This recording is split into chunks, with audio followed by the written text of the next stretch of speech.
So with that, I'm going to call to order regular council meeting number 1522 for Tuesday, September 15th. And in honor of the Liuwat Tool, the Village of Pemberton acknowledges that we are meeting within the unceded territory of the Liuwat Nation. This meeting of council is being held virtually with all meeting participants attending, hopefully, via electronic communications in order to adhere to the provincial health officer's orders respecting physical distancing requirements as a measure to prevent the transmission of COVID-19. Council members will be involved and participate in the meeting virtually as they would in person. For those members of the public in attendance, please note that this meeting is a live webinar and is being recorded. A recording of the meeting will be available on the village's website following the meeting. Members of the public who wish to ask questions during open question period at the end of the meeting will be able to do so, and I'll provide instructions at that time. And with that, are there any amendments to the agenda? Seeing none, can I get a motion to approve? Move. Councillor Craddock, seconded by Councillor Zant. All in favor? Opposed? Motion carries. Looks like Councillor Antonelli is almost here, so we'll give her a second.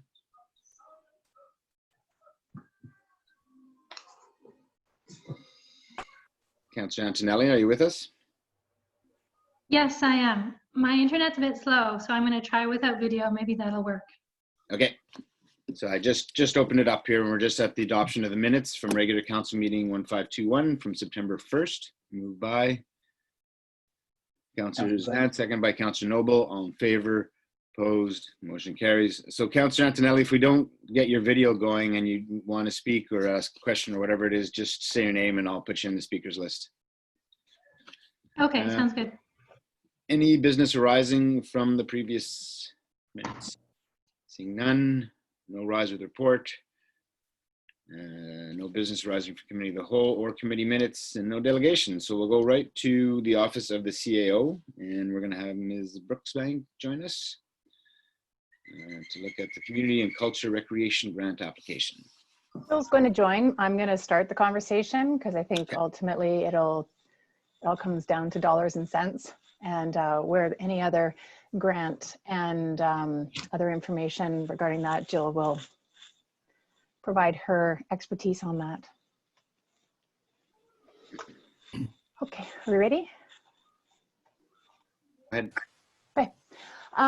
So before council today, staff are requesting consideration of making application to the Community Culture and Recreation Infrastructure Fund. This, if you will recall, is the same pot of funds that we applied for the soccer field, the second soccer field grant. And this time what we would like to do, there's been quite a bit of discussion over the last several years, is proceeding with the mountain bike skills park at the Pemberton District Recreation Site. So PORCA, which is Pemberton Off-Road Cycling Association, has been wanting to proceed with this amenity, and we've been trying to work, although it's been slow, together with them on trying to find a location, and then at this point trying to find some funds in order to make this a reality. There are many benefits for the community, and as we are such a popular destination and so many people participate in this area in mountain biking or biking period, we feel that this would be a really good fit and a time to bring this forward. So the grant application is actually due October 1st. And over the past several weeks, we have been, or a couple of weeks, we've been working to look at what a design and costs around the construction of a mountain bike skills park would look like, which came down to the wire. It's interesting how much time it takes to actually get the research and discussion back and forth. So at this time, PORCA has actually successfully received funding from the Whistler Blackcomb Foundation in the amount of $25,000, which they're agreeable to putting forward towards this project. The one thing with this particular grant application is that it only funds 73.33%. It's a very weird percentage.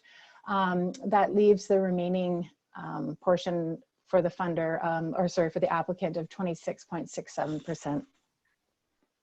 So if you recall, when we think about the Pemberton and District Recreation Site over the past several years, We've been working with the developers, both from the Ridge and Sunstone, to secure river gravel, place the material, do some mowing, placement of geogrid, and preload to be able to move forward with some amenities, being the first soccer field and now the second soccer field.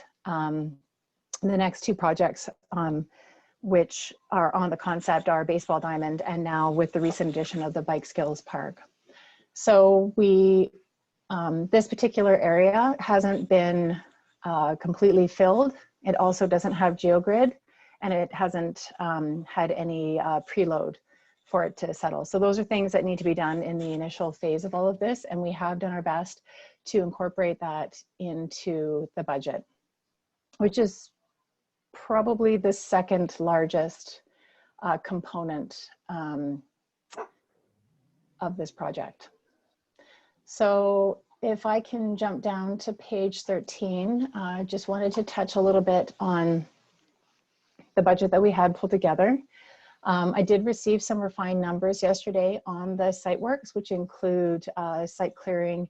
It's actually a little bit more than just site clearing. It's actually placement of river gravel, preload, geogrid. And just for everyone's information, the placement of the geogrid and preloading will allow for features such as asphalt to be put on this particular site. It's on a bit of a peat bog, so there will be movement if it's not properly, if the underground portion is not properly done, which will result in cracking of the asphalt and just make for not as a long-term asset. So we have 114,000. The reason we had put such a high contingency, didn't get numbers on Friday. And so the 114 that we have on this particular application is more in the realm. I just want to pull this up. Between best case scenario, 135,000, worst case scenario would be 250,000. And realistically, what that depends on is if we're able to secure the river gravel like we have in the past for such a good rate. If we were to have, which is highly probable, but if we were to have to purchase it from one of the quarries, those types of things, then obviously the price goes up. In addition, there have been some discussions with the developers to potentially have a contribution through CACs. We haven't received a formal offer, and council hasn't actually accepted that offer yet. So that is one of the potential offsetting costs, which could make this project more feasible. However, at this time, considering we need to backstop or prove to the funders that we have all of the money ready to go for this project, that is the reason that we are asking council to commit, or we need a commitment from the village to secure the whole amount that's not funded. So at this time, it's looking like the applicant portion will be about 165,000. We've reduced Porca's Whistler Blackcomb Foundation grant of 25,000. And we do actually have some cash contributions. This was received last year, I believe, from Tayada in the amount of just almost 27,000, which means 113,460 will need to be backstopped in order to make this application. Other things that could potentially reduce this amount is if we were to ask the regional district if they are able to cost share any remaining applicant portion that we haven't funded. We haven't yet gone to that level, but you'll see in one of the recommendations would be to prepare a report for PEVIS and have those conversations with Area C Director Mac, who has contributed to the rec site over the past several years, our projects as well jointly. So at this point, staff have found a couple of different options for how we could backstop this application, one of which could be through consideration of short-term borrowing, or there's a combination of a couple of reserves that are currently held in capital reserves. They have been earmarked for both the boardwalk in the amount of 100,000 and road reserves. The majority of road reserves at this point had been earmarked for Pemberton Farm Road East upgrades. So that's why we've shifted or recommended the majority would come out of the boardwalk reserves rather than the road reserves. or it could be a combination of any of these and adding some short-term borrowing and only taking maybe 50,000 from the boardwalk reserves.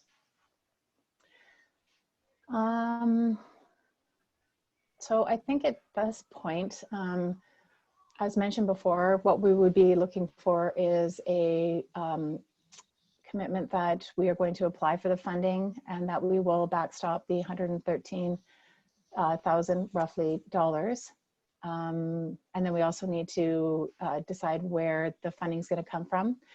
In addition, which I haven't yet touched on, is PORCA has they love this idea. They love this initiative as well. And they've committed to continuing fundraising. I think we could also look at some other sponsorship potential funding that we would be happily work with them on, but they've agreed to enter into an MOU, something similar we did with the skateboard park or skate park society many years ago when we were building that amenity in partnership with that group, to work on to the best of our abilities to fundraise to offset that funding part.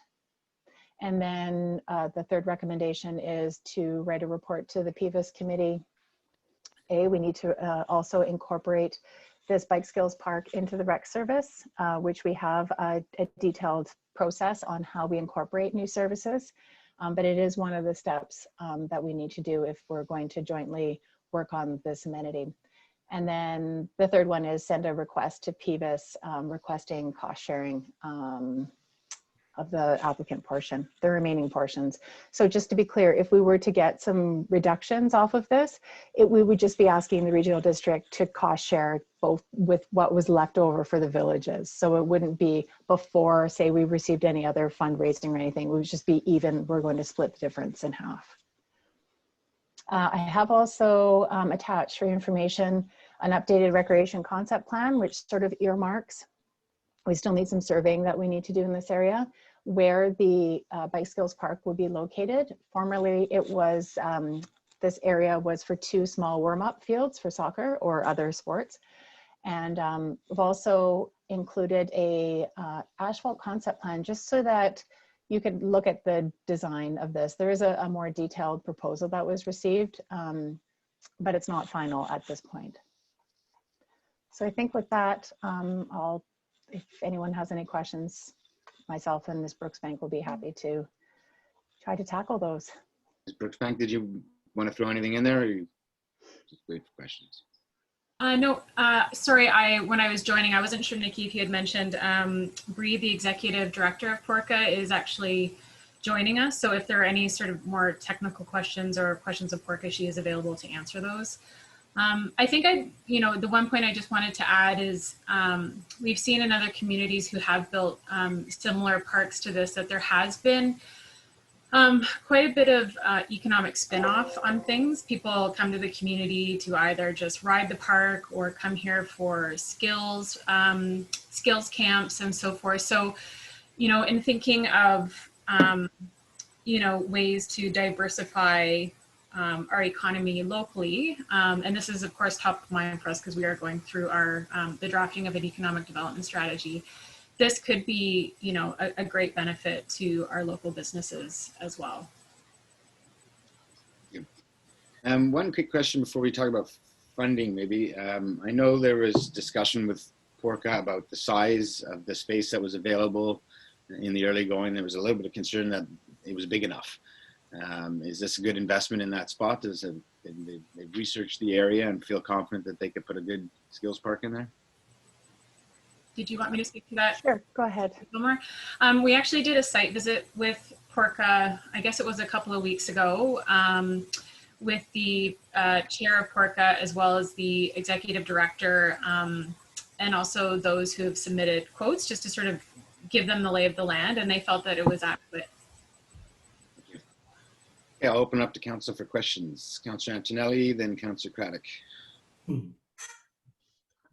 I'm just wondering where this fits into our strategic planning. So I know there are a lot of people that would like the bike park, and I'm generally supportive of it, but do we not have a list of other amenities that, have gone through the whole recreation planning process that we're also trying to fund? So it just seems like a lot of money, and that we have to take it out of it sounds like take it out of the boardwalk, which is also a really popular feature for perhaps more people. So how does it fit in with our strategic planning? This doesn't necessarily fit in with strategic planning, only to the point where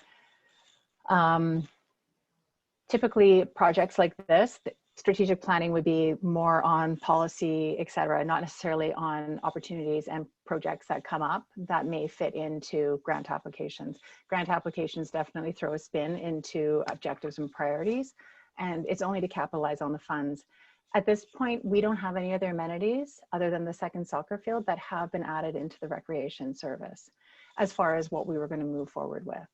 And that's why at each opportunity when new amenities become an option or could be a possibility, we then need to take it through this planning process at the PVIS committee so that a new line item, I guess, if you want, can be added to that cost center. And we agree that we would both fund whether or not it would be anything moving forward. The other thing is this, I don't foresee us having to necessarily fund this whole amount. I think that there are opportunities to reduce this amount, even if we were to take the 113 and divide by 2 and say, could the SLRD cost share with us? But we just, at this point, in order to make the application, doesn't mean we will use the boardwalk funds, but we may have to if we don't get any additional funding. So yes, absolutely, it's a risk. Could we be using those funds for this? Absolutely. It was an opportunity. We didn't have an application to put forward for the grant. And so the fact that we had been having conversations with PORCA and we had a direction from council to seek an area for them to put this bike skills park, that's the reason it's before council today. Mr. Craddock? Yeah, thanks very much, Mayor Richmond. Just a question through to Nikki on SiteWorks. Have we got a second quote on doing this? And are we going to be able to use the fill from the second soccer field to go on there, which should in effect reduce costs? So at this point, we could reevaluate. I don't have another quote. If I had another quote, it would most likely be higher. It was just an estimate to put forward the grant application.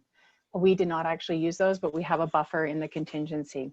The plan for this, the preload from the second soccer field, mostly that's organic material. So it wouldn't go in where the river gravel necessarily was going, but it could be used as preload. The second soccer field was the preload was going to move to the baseball diamond. Whether council wants to reevaluate where some of those materials can go, that's also an option. But again, nothing's been set as far as 100% design costs. This is a very high level cost estimate to bring forward the grant application. Okay, thank you. And I guess maybe if it's okay, Mayor Richmond, through to Bree, what kind of forward-looking plans have you got as far as fundraising? We will have to bring Ms. Sorkelson in, so if we can stand by for a moment. Okay, in the meantime, I guess what I'd like to say is I certainly support backstopping this like we did with the track downtown. I'm not going to support taking money out of the boardwalk or the road reserve, so I would support us going forward, but only on a short-term loan basis. Hello. Hi, Bree. Thanks Hi. for joining us. Thank you. So, Councillor Craddock, I don't know if you were here for all of Mrs. Gilmore's report, but she mentioned that the additional fundraising efforts by PORCA to try to raise funds for backstopping the project. Councillor Craddock was wondering what plans you might have for that. Yeah, we've looked at a few different options. There's always an option for some corporate funding. We've had a few companies reach out to us about that. One Up Components has put forth some money towards us that we can use for whatever we want. So we thought we could maybe leverage some of those funds into that. Also, I think this town would rally behind crowdfunding for a skills park like this. And PORCA is committed to looking at all different fundraising opportunities that way to help the village pay for the applicant portion. There are other grant applications out there too, like there's the provincial government's gaming grants, the capital assets one too. So I think if I keep exploring different grant avenues, perhaps Porca can apply for something to be able to put towards that. There's the Whistler Backcomb Foundation Founders Grant funding as well. So I think there's lots of opportunities, and I think that it fits with a lot of funders wanting to have health and wellness benefits for communities right now too, and make work projects. Thank you. Thank you very much. And the last item, Mayor Richmond, through to administration, if we see fit to support this today and find funding, the application will go in when, and when could we start construction? It depends. I'm not sure. We would like to hopefully hear back as soon as possible. The application deadline is October 1st. As we recall, in the second soccer field, we thought we would hear within 2 to 3, maybe at most 4 months, and it took almost a year. So I think right now the government, both provincial and federal, are looking to, as Ms. Thorlaxon said, get people working and get projects going. It might also, this could also tie into working, start up in the spring if we were to get it, and maybe there could be some synergies with the second soccer field, because that's most likely when we will be seeing some of the work being done. Even as far as there's an electrical conduit component, and we have lighting at the second soccer field is planned. So can we, and it's very close to the end, can we just try to reduce some of those costs by seeing how we can combine and get the projects going at the same, or at least some components of the projects going at the same time. And if I might follow up on that, then if you're thinking of doing that for the bike park, would that be the right opportunity to also look at lighting the future baseball field? I don't have money for that. If we were to add more, we could incorporate that. It's just we don't have that preloaded. We don't have the site complete and yet ready. So we could maybe make sure we have a stub off the side of the soccer field to ensure that we could have lighting for the future, as opposed to running the conduit around. Yeah. That's right. That's what I was hoping Okay. for, is that we have it set up for future use. Yeah. Thanks very much, Mayor Richmond. Ms. Brooksbank, did you want to add something there? Sure. I just wanted to add to Councillor Craddock's question. When we had our site meeting, they indicated that like actual construction would be roughly 2 months. So it is a fairly quick project to complete. Thank you. Ms. Gilmore, you mentioned that we would take it through the process at PVIS to bring it into the rec service. I'm just thinking about the timing of all this with the application. I guess that doesn't have to be done till after the application is put in place. When's our next PVIS meeting? It's in October. I think October 8th, I want to say. Yes.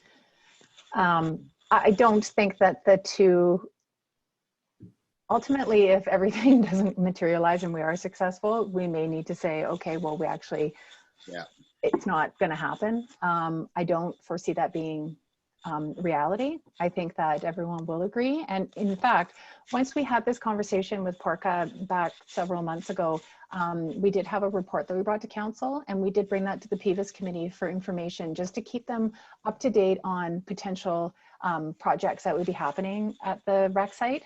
So this would not be news, and that's where news for them, but I would probably bring this information, this report for information, or as an attachment to a new report that we would bring to PVIS, just sort of outlining what we would like to see as next steps on taking it through that process, and maybe identifying where we've already done some of those steps. That's true. I do remember discussion with Director Mack at the last meeting. Yeah. Any more questions and thoughts from council? Hey, Richard. Go ahead. Just a question about the expansion possibility. After looking at the map here, there was, I can't remember who mentioned it, but looking at the map for the park, would there be a possibility for expansion? You know, I'm sure the skills park will be successful. So just wondering if after this is built, is there more room to grow there, or is this it? Mm-hmm. This is it for that particular area. One thing that you don't necessarily see on here that we're working on right now as part of the second soccer field is stormwater management. So there may be some stormwater ponds, there may be other infrastructure that's required out here, and that will be completed, and this map sort of will have another layer to it as opposed to sort of the landscaping and high level look of it. Okay. And just to be clear, I believe Ms. Gilmore mentioned already that that Porca is satisfied with the size of this park that would be built. They feel it'll meet their needs. I think the design from the site meeting, and Ms. Brooks might correct me if I'm wrong, but that they felt that they could work within the area that we had proposed here on the site. Okay. And then my next, just a comment more than anything, but I support Councillor Craddock's opinion on not pulling the money from the boardwalk or Pembroke Farm East. I can appreciate that Bree is looking to do a lot more fundraising, but our boardwalk is quite important to the community. That's all. Thank you. Thanks. Anybody else? Go ahead, Councillor Noble. Small question towards that same subject. If we were to use reserves to finance this, and then the need for those reserves came up for the boardwalk or the road, would we be able to then short-term borrow to cover those reserves? Yes, I think with the boardwalk, at this point, we have been able to manage it with some repairs. This would be a brand new redo. And so we have put it off. If all of a sudden, we could probably phase it if we needed to do those works.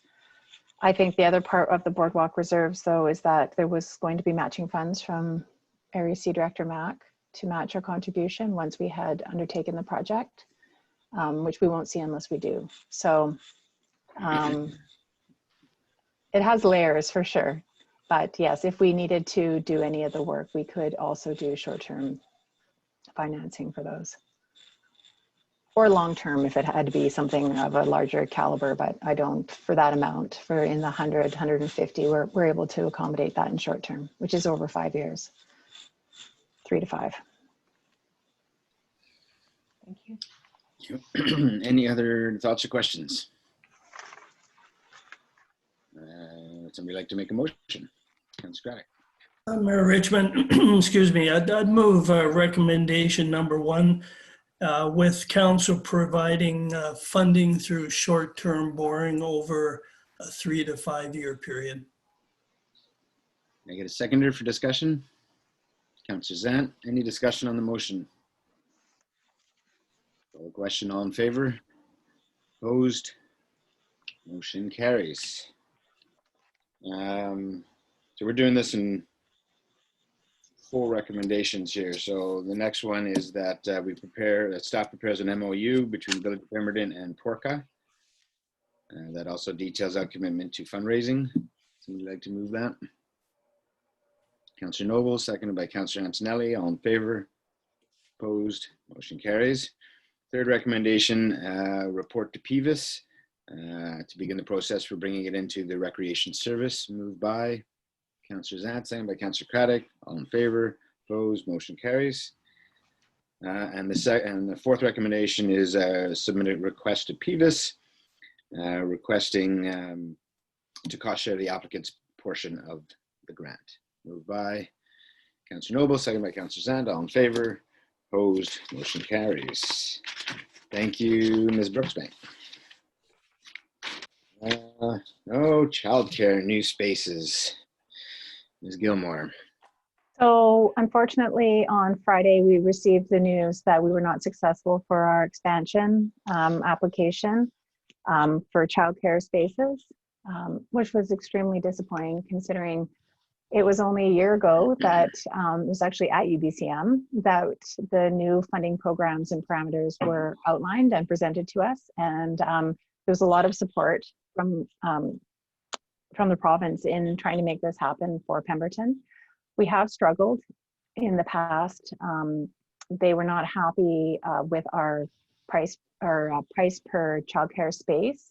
In fact, they changed their funding parameters for a second intake, and they said that it can be no more than $40,000 per childcare space. Unfortunately, with the construction costs in this area, that's completely unrealistic. to achieve. Ours was in the neighborhood of $60,000, a childcare space. And so we have previously updated council. They had to take it to a second level of review, and that's where it's taken more time for them to undertake this review. And as a result, they again identified that the cost per childcare space was just too high, and we should reconsider how we can reduce that number. And just so council's aware, we did actually go back, crunch numbers, see what we could do. We were very limited in the location. This was going to be an expansion of the current daycare area. And if you know the space, it's quite tight. And so we did what we could to improvise to make something work there. What we had to also consider was what was the best need, what were the needs, and we relied on the daycare to provide that to us. Of course, before and after school care were important, but you can't use the space for two different childcare needs. And with the wait list for children requiring daycare during regular hours, not just after school and before school, we were advised that that was the best, the highest need.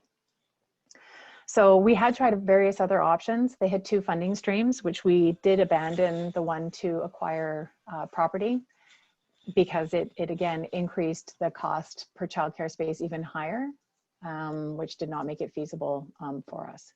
So it's really unfortunate, and it's interesting because we will be talking a little bit more or reviewing, I guess, the child needs assessment at committee of the whole, and one of the suggestions, recommendations of that was to apply for funding to have childcare expansions. And we've been working very hard for a year on this, and to have that sort of taken away at the last minute when this was one option we could actually help achieve was very disappointing. Disappointing is a nice word. Yes. Well, we're live. I was actually shocked. I really thought we were going to ultimately get that grant. I mean, just looking at our numbers. And as Ms. Gilmore said, we're going to have a conversation in committee of the whole when we look at the childcare needs assessment. We have a ministers meeting on Thursday, I believe, with the Minister of Childcare. So I definitely want to get more input from the rest of you guys. I think working through the childcare assessment, needs assessment later in committee of the whole, let's focus on what of that I want to bring to the minister on Thursday, because we're definitely going to have a good conversation. It's because I'm really quite shocked.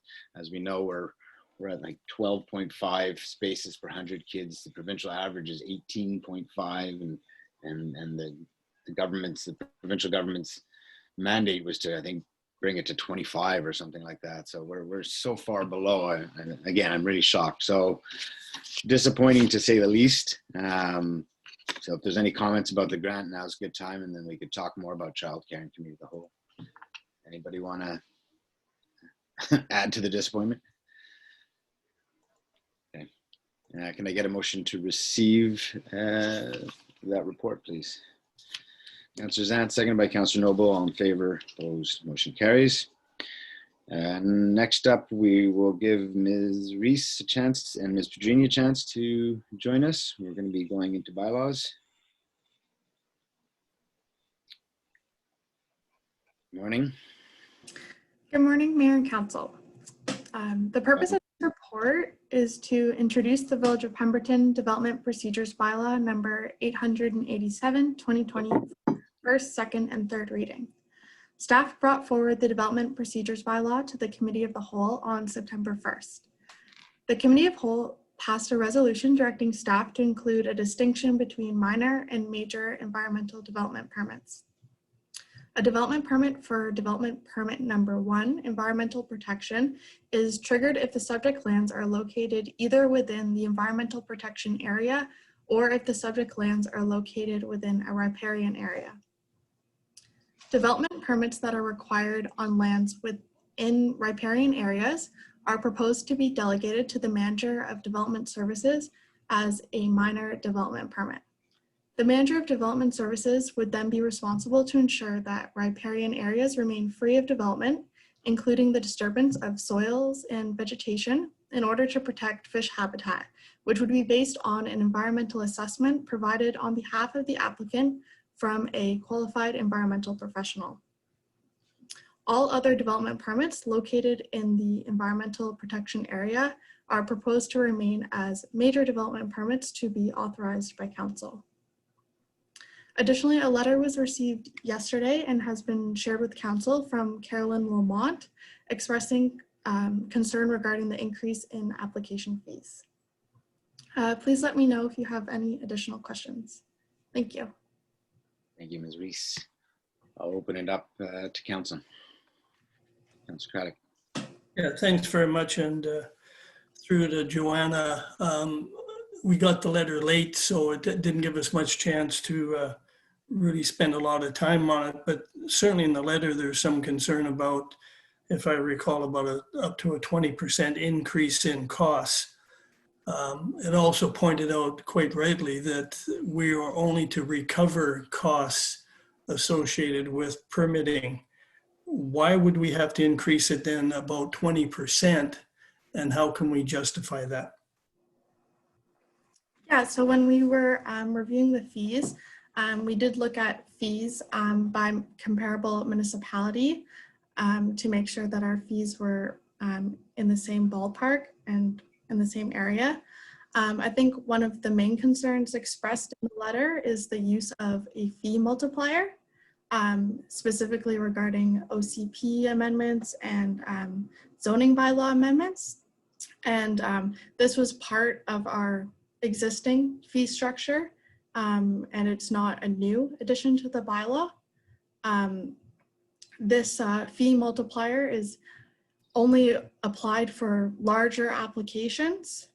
And part of the reason for using this is larger applications have a higher complexity, and this fee multiplier helps to represent that. And the other thinking behind using this type of pricing is that it's a larger upfront cost to the applicant. So that helps to ensure that the applicant is aware of the larger fee that's going to be required for processing an application of that size. And it also is beneficial for the village to ensure that we are able to recuperate our costs. So if I might, Mayor Richmond, a follow-up. How does our fee multiplier compare to other communities? Yeah, so the District of Squamish also uses the fee multiplier. We could follow up in the future with a more detailed comparison, but we are following a similar system as them.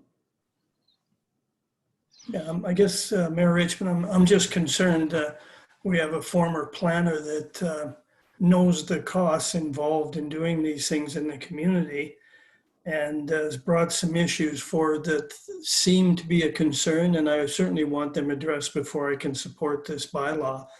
I don't think whether it's a large project or a smaller project, the whole idea of this is to recover costs, and I'm still not looking here very happy with the results I'm getting right now, why we're going to be that much higher than some other communities. So I'm a little concerned about this, and obviously the letter's coming from a developer's point of view, so they're looking to save themselves some money, so I take that into account at the same time. So I'm just a little concerned that do we have all the facts that we need here?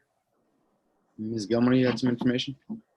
Yeah, I think part of raising some of these fees, which are still quite low for our area, ultimately we are in the business of doing cost recovery. What a lower fee results in is the village having to carry the costs of the engineering, of all of the reviews, and then we bill back and we get the money back from the developer. And it doesn't always just time, as indicated in the letter, for certain readings. There's work that's done a lot more. So take, for example, in Joanna or Ms. Reese's explanation of why some developments, there should be a higher expectation of costs rather than smaller ones. So for this particular development, we know that the consultant fees and the engineering fees are going to be quite a bit more significant. So we actually asked for an upfront cost deposit from this developer in order to proceed, because we are at pre-application. So the expectation is that in a small development, we wouldn't ask for those types of funds up front. But there is so much more involved that the village would need to carry those costs. That is one of the reasons we need to make sure that we're protected and that we have the money coming in up front as a deposit in order to draw down off of. And so we keep a record, we take in the deposit, we track based staffing, consultant time, invoices, etc. And then sometimes we have to get additional fees from the development. This would push the developer, this would push that off a little bit. I don't see that necessarily not happening in the case of this. As indicated, it is a very large development. So those are some of the other justifications for those fees. Thank you. Councillor Antonelli? Yeah, I think it's really important that we're recovering all the costs for staff time and consultants and whatnot, and that none of these costs of building out the community are passed on to the taxpayer. So that's really important. But that said, I don't think that we should rush past the concerns that have been raised. I think just taking some time to look at it and get some background information and comparisons, I think would be helpful to, at least ensure that everyone feels that their concerns are being addressed. Thank you. Ms. Pedrini, did you want to add something? I was just going to add that, yeah, the fees across the board have been raised around approximately 20% for the non-refundable application fee. But in comparison, and we don't have those numbers in front of you right now, but we'd be happy to bring them forward. We are considered quite low in our application fees. And I mean, we did receive this letter only yesterday. So as staff, we haven't had the time to do a verification of the actual costs for the different municipalities cited. And because municipalities all do it slightly different. Some have a higher non-refundable fee and they don't cost recover. Some have a lower non-refundable fee and they cost recover. Some have a multiplier, some don't. Our multiplier fee was $200 a unit, and that's only placed on after the first 10 units. So as you can see, it only applies to larger developments. It was $200, has been since 2013. We've raised it $50. So we'd be happy to bring forward, more of like a spreadsheet or have you will to explain the differences in costs and how that compares to other comparable municipalities. If that was to help council understand where we're coming from. I think that's our best route at this point. I think we're all on board with wanting to recover all of our costs. As Councillor Antonelli said, these costs can't get passed on to the taxpayer. But as we've also said, we want it to be fair and we want to know how it compares. So I think at this point we should look for a motion to refer this back to staff and bring back a little more information on comparable fees from other communities. The other thing too, if I might, Mayor Richmond, and I've read through it a couple times, I just want to be clear on this. Do we charge the upfront fees on phase development per phase, or is it on if there's 3 phases, a total development? We charge on the total development. So if this is over 25 years and they're doing 400 units over 25 years, but only 25 a year, that seems to be a heck of a long time for us to hold the total fee. So I wouldn't go to any bank and bore with that type of thing. So I think that has to be looked at also. Can I ask a question? Ms. Pedrini, so obviously there is an option for the developer to rezone in phases? Yes. Okay. So they have basically shown their interest in rezoning for the entire project upfront. Yeah. So I think which is- that is a decision of the developer on how they wish to proceed. There is obviously more risk in doing a phased approach for zoning, because then you're having to go again and again and again. Yeah. So I think if the whole site is considered at once, they're going to have to pay the fees upfront. And we do, so there is the option that they could go in phases, but yeah, the certainty is not there, and that's what they'd be looking for upfront. And the amount of work is it's depending on whether they're building 25 units a year or not. We're planning for the entire project as at a master planning level, and it is a quite complex process. Councillor Craddock. Yeah, just to follow up, thanks, Mayor Richmond. I guess if we were to go on a phased development, even though it might cost a little more for the developer, I think that would certainly bring into account Councillor Antonelli's concern about how each phase is going to be represented by the community. So I guess that's just another thought. Mm-hmm. Okay. Any further comments before we look at the motion? Go ahead, Ms. Pagini. Well, I was just going to mention that if you were satisfied with the bylaw, basically the basic outline or the general intention of the bylaw, you could consider giving it first and second reading at this time, and we could bring forward the information before considering third. Because it is an administrative bylaw, there is no need for a public hearing. It doesn't go through that rigorous process, but it is an option in front of you at this point. We still have the option of going first through adoption, don't we? And for financial bylaws only. Oh, that's financial. Does council want to consider first and second? Go ahead, Councillor Craddock. Yeah, I think staff have done a great job with this report, and I think I'd like to show support for what they've done to this point, but I would like to get some information back. So I would move first reading on this report. So a motion to move first reading and to bring back information or more information regarding our fees and how they compare to other communities. Thank you very much. Anything else in that motion or any other direction? Okay, moved by Councillor Craddock, seconded by Councillor Noble. Further discussion? Call the question. All in favor? Opposed? Motion carries. Thank you, Ms. Reese and Ms. Pagini. Thank you. Thank you. Well, as you're done, next we're on to the mayor's report. But in response to Councillor Noble's accusations that I'm a thunder stealer, I'm going to let councillors do their reports first this week. So, are there any council reports? Is Ms. Fraser going to be upset with you because you didn't adjust the agenda? You need a resolution to amend that, Your Worship.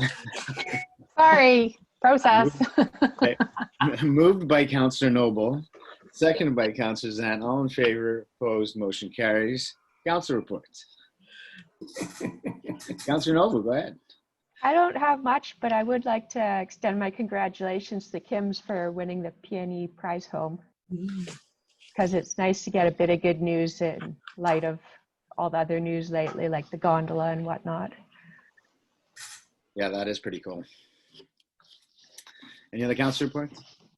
Mayor Richmond? Councillor Zant, go ahead. I just wanted to give a quick update on the cemetery. There's been some great work down out there recently in the last couple of months. A lot of companies in town have donated, whether it's cash, equipment, supplies. The community support for that project has been incredible. So I want to say thank you to the community and the donors. And last time I saw on the cemetery committee Facebook page, they should have started putting the fence in this weekend, which was fabricated by one of our local welders. So big thanks to him. That's all I have. That's awesome. Any others? Any other council reports? Okay, I'm actually fairly brief. I hope everybody enjoyed the long weekend. It was certainly gorgeous and it was certainly busy. And we've certainly seen things quiet down in a hurry since the long weekend, which has been interesting to watch. I think the smoke has had also a big impact on that. But on that note, I know there's a lot of concern from small businesses about the fall and the winter. So it's just something to keep in mind. And the other big news, of course, is that the kids went back to school, which has been a big transition again. And watching as a parent, I think watching so far, the administration and teachers try to sort through it all and make it work and make it safe has been a lot of work. And I think they're doing a great job. Only had a couple meetings since our last council meeting. One of them was the Pemberton Valley Emergency Management Committee. It was attended by Chief Dean, several members of Lewa Nation, SLRD, and ourselves and staff. And Mr. Clark, the operations manager, well, he reviewed a bunch of the projects that are going on now. Talked a lot about the river gauges, which he did to us recently. So I won't go into too much detail there. I think, yeah, I think he talked a lot about the gauges to this group as well. What we spent a lot of time on was upcoming projects and grant applications. Like we did last year, the idea is to divide and conquer the 3 communities to make applications for a whole number of projects. I won't go into the whole list here. I think it'd probably be our next council meeting that we'll look at the grant application. Ms. Gilmore, is that about right? I'm not certain. We can, Ms. Brooksbank and I have a list of, I think, 5 grants that we have coming forward, but an upcoming meeting soon. Yeah. So in any case, what Mr. Clark has done is using the NHC report and the floodplain mapping. He's, you know, and some of his own observations out in the field, looked at everything from leaky culverts to modeling on the Arn Canal, to work on the Grandmother Slough, to bigger projects, extension of the Pole Yard Dike. And as some of these projects sort of fit in different jurisdictions, and then that was the criteria for dividing these projects for the grant application. So each community, Liwat, Area C, and ourselves are going to apply for something around the likes of $750,000 again, which is what's available. And again, without me doing a botched job of it, we'll go through the whole list of what the village is looking at as some of those projects, but they're infrastructure projects as well as planning projects. So modeling of, again, the Arn Canal, the grandmother, to understand where the Arn could store more water in high water events. So there's planning parts to it, and the infrastructure, like I say, is everything from a dike extension at the Pole Yard to leaky culverts and clearing some of the waterways and the usual gravel removal and all that sort of thing. So yeah, that'll all be coming to us shortly. And maybe I'll skip ahead because along those lines, yesterday we had a ministers meeting with Flynn Road and EMBC. We talked about dike infrastructure, and we talked about, as we've talked about in our meetings, the seismic requirements, and we tried to make that case for you know, the seismic requirements that we have to meet are set out by guidelines from 2014, which is not area specific. It's for the whole southwest of the province. And so what we pointed out is that our seismic risk is considerably lower than, say, the Lower Mainland. It's actually closer to places like Calgary. So, you know, having that requirement on all our dike construction seems a little bit challenging, to say the least. So we did get a commitment, I felt, from the ministers to have a look at that and to see if it could be a little more area specific, which might give us a little more flexibility in building our dikes as we move forward. And then I just sort of tried to take the time to remind them of our unique needs here in Pemberton. You know, on top of climate change and all that fun stuff, we have the ongoing meager issue and the sediment depositing in the Lillooet, as we know. So I just wanted to make it clear that, you know, as much as the $750,000 smaller projects are really important to us, we have some big numbers ahead of us. And the idea was to remind the ministers and the staff again that we will be back over and over looking for support on funding on some of these bigger infrastructure projects. And I think they got the message. They seem to remember anyway. So I think that was it for that meeting. We also had a mayor's task force meeting. Just want to grab something here. So it wasn't a mayor's task force meeting. It was more of a workshop. Jackie Smith ran it for us, and what I just kind of want to do really quickly with council is just quickly talk about what the direction we're going. Make sure that the rest of you, I lost you, there you are. The rest of you feel that we're going in the right direction. Make sure that there's support for council. We'll come back with more specific recommendations for council from the committee because this was a workshop. It was there was no formal recommendations from the committee, but again, I just want to let you know where we're at and make sure that you feel we're on the right track. And so basically the way the process has gone with us is we're using Thought Exchange and the input from the community. We have identified a number of concerns, opportunities, that sort of thing through this pandemic. And we've sort of come to a place now where we're looking at a number of what we're calling big ideas, and to see how these ideas can sort of capture some of those concerns.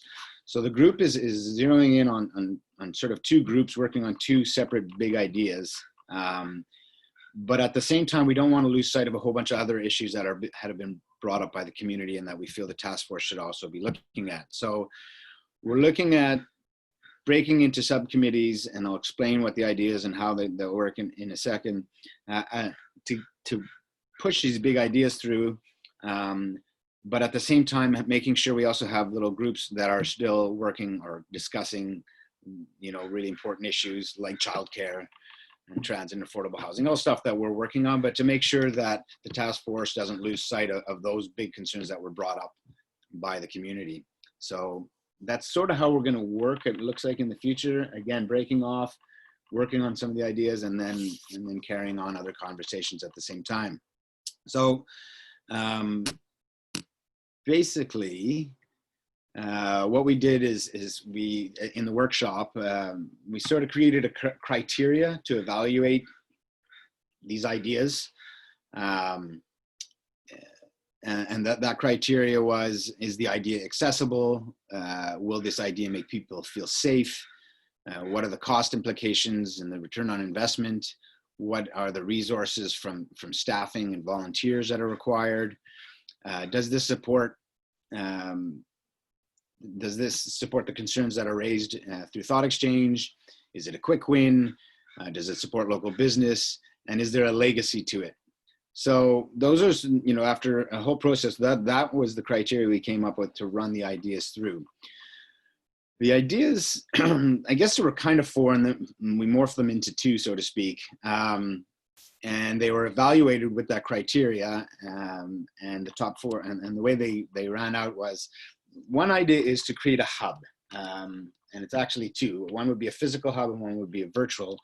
And that's why I say it's two ideas that are sort of joined. But the idea came out of the fact that we saw at the beginning of the pandemic how much people were looking to local government for information, how much we became a bit of a hub at the village for providing services, whether it was teaming up with Alliance for food delivery or supporting the supermarkets or just being there to sort of interpret and disseminate information we were getting from the province and all that sort of thing, connecting people to services. So people were really looking for that, and the group, the task force, feels that this is something that with the group we have at the table, we could pull together and try to centralize a lot of the services and information moving forward so that people, if they have a question, they know where to go for that information, or at least we could provide links and that sort of thing. The second part of the hub would be also local community services. So, whether it's daycare, a bit of a community board, so to speak, where people could share some of the resources, whether it's things they have or daycare or ride opportunities and that sort of thing. So a bit of a community board. So the thought with that group was, see if this idea, and again, this hasn't gone through the whole committee, and this isn't a formal recommendation. This is where we'll go next. The idea would be to start by seeing how a virtual hub can be created, see how that works, what the needs might be, see how people use it, and maybe that would then morph into a physical hub to support the same services. But the idea itself would be to do a lot of research, gather a lot of the information, bring together, because there's a lot of great work being done in the community, whether it's, once again, to support childcare or you name it, to bring that together so people are working in coordination, there's no redundancies, all that sort of thing. So that's all part of the idea of the hub. The other idea was, again, it was kind of two ideas. There was one to do a community board and maybe a sort of an art board in town. And the second part of the idea was to have a Love Pemberton Day. So a way of bringing the community together. There's lots of concerns around isolation and anxiety and mental health moving forward as we get into the darker part of the winter and the pandemic carries on. So the thought was, if we could have a Love Pemberton Day, a festival, an event of some sort that could support local businesses, could be a bit of a street sale sort of thing. Obviously, it has to be done safely and with VCH measures, and people have to feel safe and be safe in this event. But we felt that if it could be spread out through all of town, there might be ways to do it. So again, it's very early on in the idea.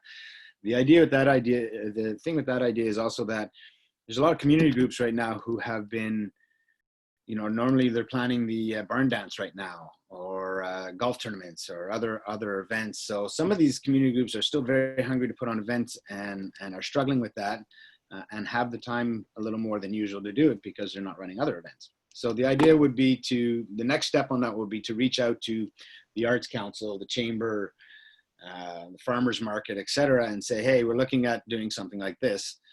Is there interest, and would you like to put a little steering committee together to make that event happen? The timing would be up in the air. Is this something we would do early December, and kind of like the event we did when we finished the downtown and we had the little fireplaces and marshmallows and all that sort of thing going outside. So it could be something we do in the winter closer to Christmas. Maybe it ties in with the lighting of the Christmas tree. Who knows? But the idea is to have a day that supports each other, that supports local businesses, that supports mental health, and just sort of strengthens our community fabric one more time. So those are the big ideas, and that's pretty nutshell. And again, you'll get a better report on it coming soon. Those are the big ideas, while we would continue to have other conversations on other matters. I hope that was kind of clear. I just want to check in with you guys and make sure you feel that we're headed down a road that makes sense, that the task force is actually doing some of the work that we hoped it would do. So I'm just looking to you guys for comments on that. Anyone? Go ahead, Councillor Noble. I think the hub idea is a really great idea. I've kind of thought we should have something like that for many years for volunteers, because there's always needs in the community. There's always people that can help, but it's a matter of connecting. So I think that's a wonderful initiative. Thanks. I think that you just reminded me of something too. Like the Love Pemberton Day would be also an opportunity to maybe do a bit of a volunteer drive for some of the things like working on the hub or some of the services that will come through that. And it's a way of sort of, getting the other idea out there as well, so to speak. Any other thoughts? Is everybody comfortable with that direction? Go ahead, Councillor Zant. I just wanted to throw my support out there. I mean, I thought the meeting was fantastic. Jackie did a great job facilitating it, and I think we came up with, like you said, 4 really good ideas. I'm hugely supportive of the electronic hub, and then hopefully moving forward with the physical hub. And the amount of support in the room and the people that showed up was great. They're very intelligent, and they have a want and a need to help the company, or I apologize, the village. So it was good to see, it was good to have that energy in the room, and I'm looking forward to the next meeting and moreover the next working group. Thank you. Thank you. Any other comments or just some head nods that we're headed on the right road? Everybody good with that?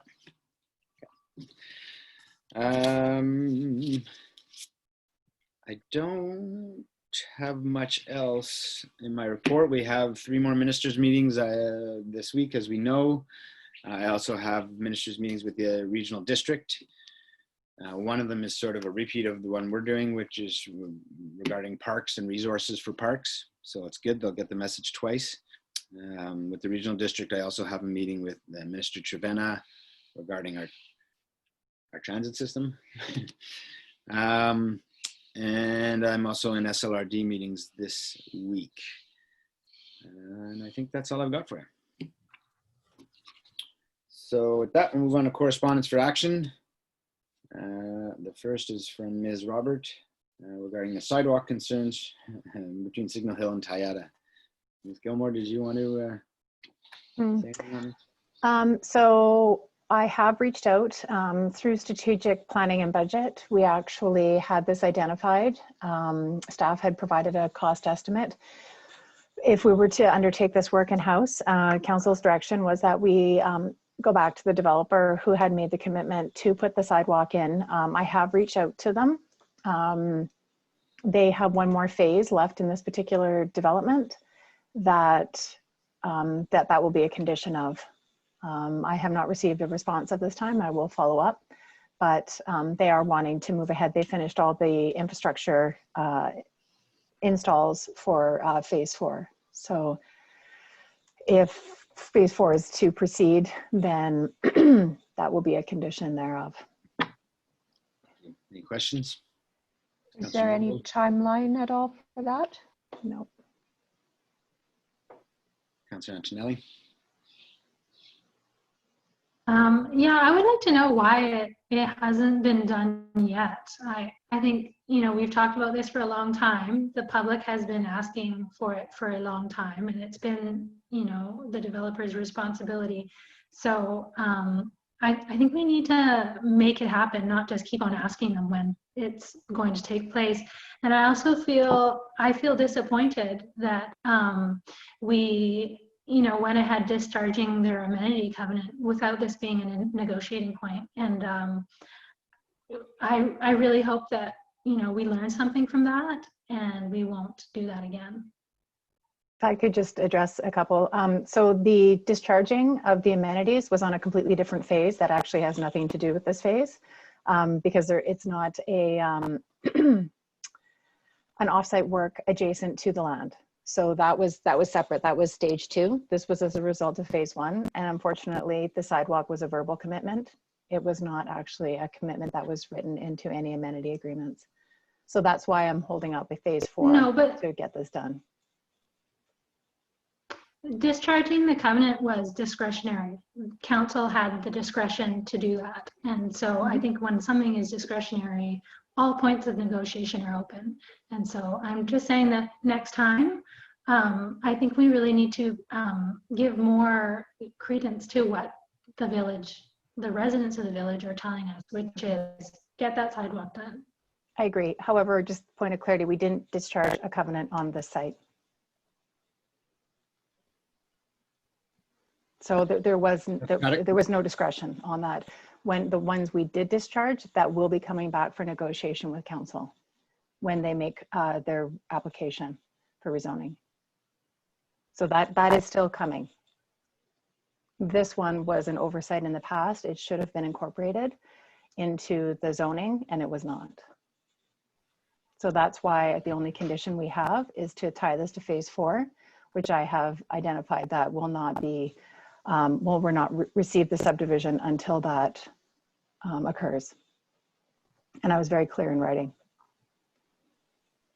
Thank you. Councillor Paddock? Yeah, I think when Tayada comes back to us, which I understand is going to be fairly soon for rezoning for potentially another option, I would suggest that that be included in that. the other thing I'm kind of concerned with, Tayada, this is such a small amount of money compared to the development, and to put the community off for something that's maybe going to be $40,000 or $50,000.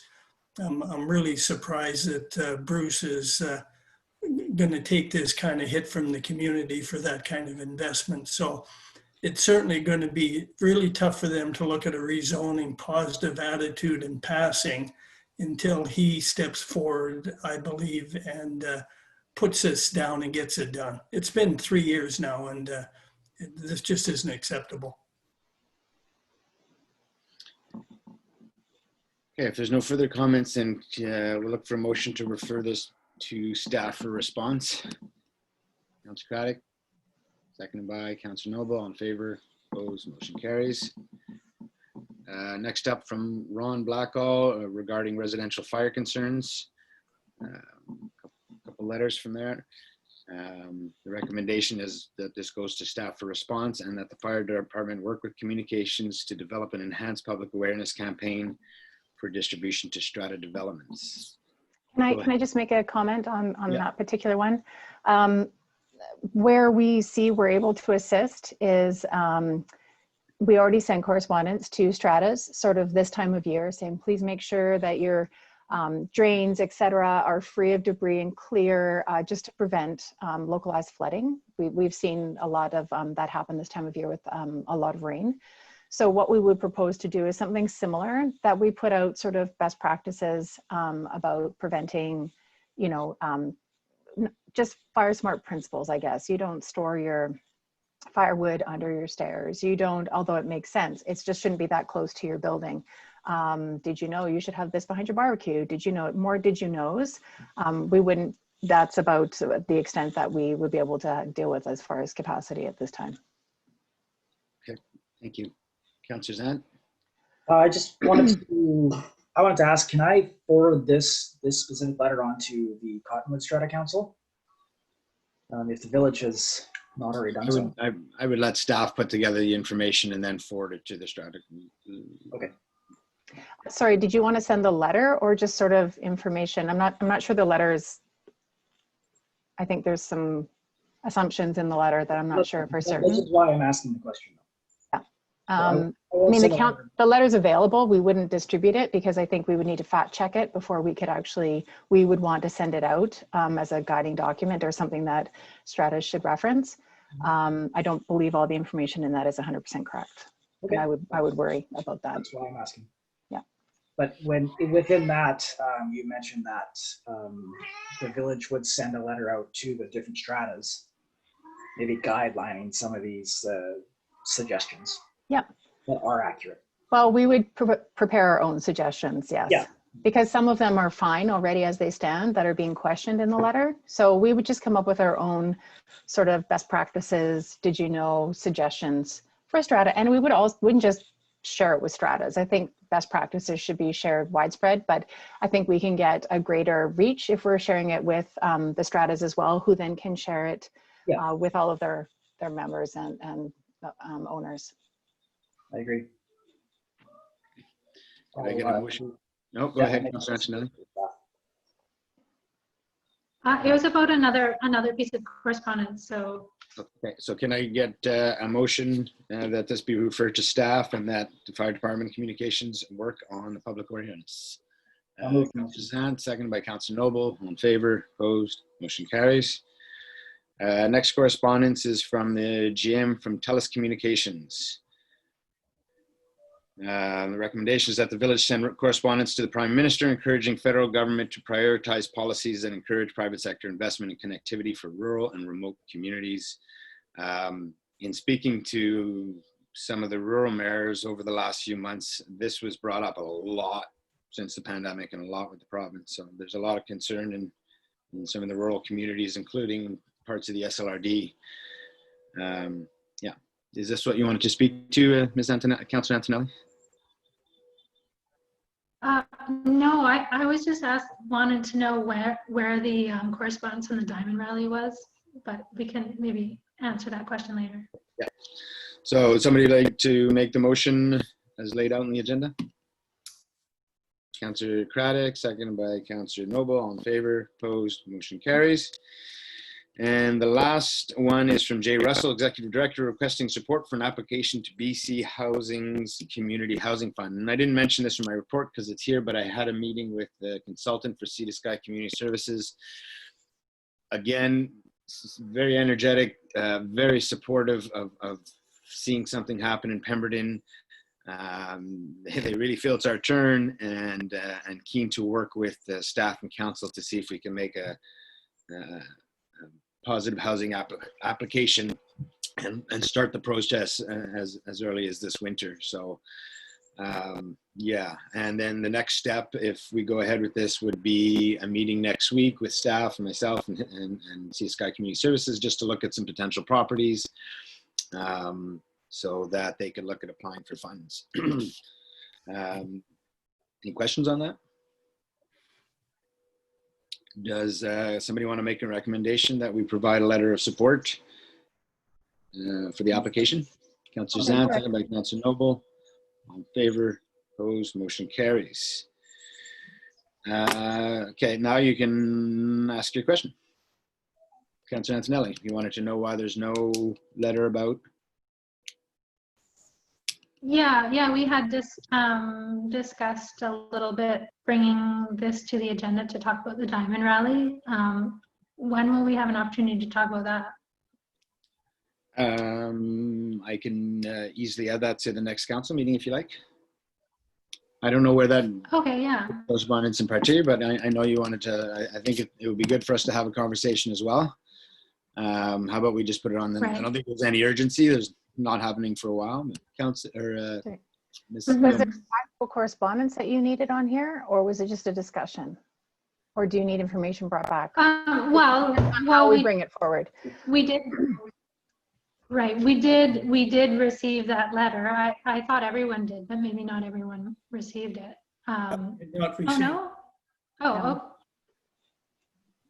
Oh, okay. Well, I received a letter. I thought it was addressed to everyone about the Diamond Rally. So maybe I'll forward that to you, and then we could put it on an agenda. If we put it on an agenda, if it's addressed just to some of us or one of you, then we have to ask permission from the letter writer to make it public and include it on the agenda. So have a look and see if it was just addressed to you, and then potentially ask that question and have the person address it to mayor and council. Either way, we'll, even without the letter though, Councillor Antonelli, we'll just bring the conversation back on the next agenda. Sure. Okay, sounds good. If they could, and if they do decide they want to have the letter on the agenda, if they could just send it towards to me, addressed to mayor and council, but through me, then I can get it on the agenda. But staff has not received any correspondence on this. Okay, there's no correspondence for information. A decision on late business. I just had one question. Yeah, go ahead. About the Bed and Pyres letter. We were supposed to bring it back last committee of the whole, and it didn't come up. And I'm not seeing it on the next agenda, so I'm wondering when that's going to happen. I can put that on the next agenda as well if you like. You can bring it up in the first meeting of October. Does that work? Okay, is that being added? Because I thought it was last time and the time before. No, well, we just said at a future meeting was what the resolution was originally, was to bring back at a future meeting. We hadn't put a date on it, but if you're hungry to have the conversation, let's put it for sure on the next meeting. Yeah, Orange Shirt Day is coming up. It'd be good to deal with this. I'd like to it'd be interesting to know what other responses are coming out of other communities as well as part of the discussion, but we can work through that. Yes, actually, I was wondering if we could get that info too, perhaps to bring back at the same meeting, whether or not any UBCM resolutions did come of the letter yet. Sure. I mean, UBCM's next week.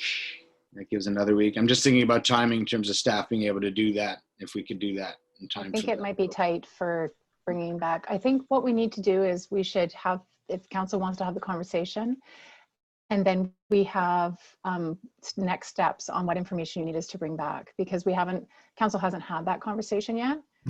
And I think we need to be clear what the expectations are for us to bring back.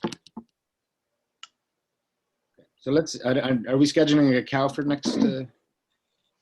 We haven't got one scheduled at this point, but we do have a couple of items that may come forward, so we can put it on the to be confirmed. We have it booked. We just haven't set the agenda for it yet. Yeah. Well, Okay, even let's if we put it just on have the then. one item, we'll just bring that on and have We it. can do that for sure. Okay, so we'll bring that back at the next committee of the whole for discussion first week of October. Thank you. Notice of motion. Question period. For those in attendance who wish to ask a question, please click on the raise hand feature in the webinar controls. This will notify village staff that you would like to ask a question. Village staff will announce your name when it is your turn and you'll be prompted to unmute your microphone. Please be reminded that only questions directly related to business discussed during the council meeting are permitted. Ms. Harvey, they'll let me know if we've got any takers. Dan Falloon has a question. Okay, go ahead, Mr. Falloon. All right, I just had a quick question regarding the bike skills park application. Just with the second soccer field having been approved under the same grant program so recently, is there any anticipation that that will have any bearing one way or the other on such a significant application coming back so quickly afterwards? You know, that you never know if that's going to impact it or not. I know through discussions with the staff and some provincial ministers that there seems to be a genuine push to provide some recreation-based grants to small communities right now, you know, as a means to promote healthy living and as well as get some work on the ground. So there seems to be a real push to offer these grants. I'm sure they will be very well applied for by many communities, so it's always a competition, but it's hard to say. Ms. Gilmore? I think one of the other benefits on this particular grant is our last grant application. The total project cost was $4.5 million. This is $650,000 and can be accomplished in a couple of months. So I think it checks a lot of the boxes where they're wanting to see outdoor recreation amenities being able to be shelf ready, that we can achieve them, and it's not a huge hit. So it might be an easier win to go, oh, we'll give them the money for a smaller amount. Perfect. Hopeful. Yeah. Any other questions out there, Ellie? I don't see any other questions. No. Okay. Well, we're going to move to in camera then, so I will let you do your technical adjustments. Thanks for everybody that attended.